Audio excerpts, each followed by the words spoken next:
অভিভাবকরা চালু করেছে যে ইমামদেরকে ডেকে ভয় দেখাও। আগামী কুরবানি ঈদ উপলক্ষে আপনারা যেমনটা বলছেন যে ইমামদেরকে ডাকা হচ্ছে, কিন্তু প্রশাসন কাউকে মৌখিকভাবে ডাকতে পারে না নোটিশ ছাড়া।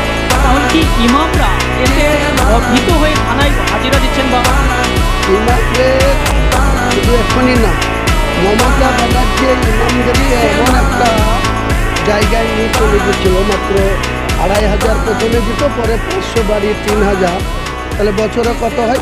36,000।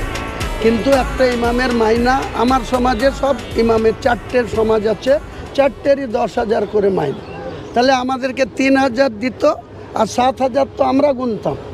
তাহলে এখন আবার আমরা, এর আগে যখন 14 সাল থেকে ইমাম ভাতা ছিল না। ইসলামপুর থানাতে কেন এসছেন?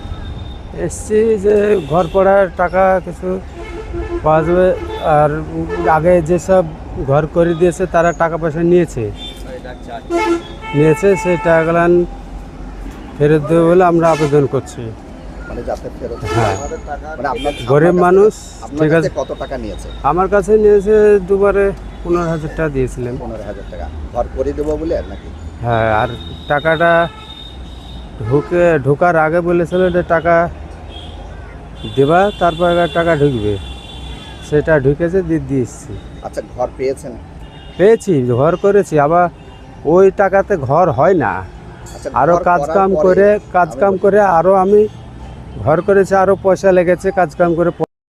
এসছি বলতে গেলে আমাদের ঘর পাড়ার টাকা ঢুকেছিল, ঢোকার পরে আপনার প্রথম ট্রান্সে ঢুকলো 60,000 টাকা, 60,000 টাকা থেকে 10,000 টাকা নিয়ে নিল, 50,000 টাকা আমি পেলাম। কে নিল টাকাটা? প্রধান নিয়েছে। কি নাম?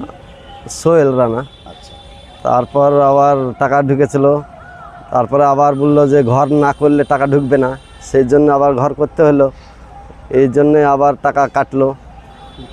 মোট আপনার কাছ থেকে কত টাকা নিয়েছে? আমার কাছ থেকে 20,000 টাকা নিয়েছে। 20,000 টাকা নিয়েছে। টাকা ঢুকবে না বলে নিয়েছে। আচ্ছা, এখন আপনি থানাতে কি জন্য অভিযোগ করছেন ওর বিরুদ্ধে? অভিযোগ বলতে হলে আমার টাকা নিয়েছে, প্রাপ্য পয়সা আমার, সেটা যে আমি আবার ঘুরে পাই, তার জন্য আমি অভিযোগ করতে এসেছি।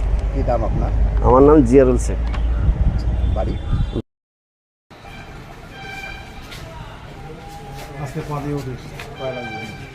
আপনাকে অ্যারেস্ট কেন করলো?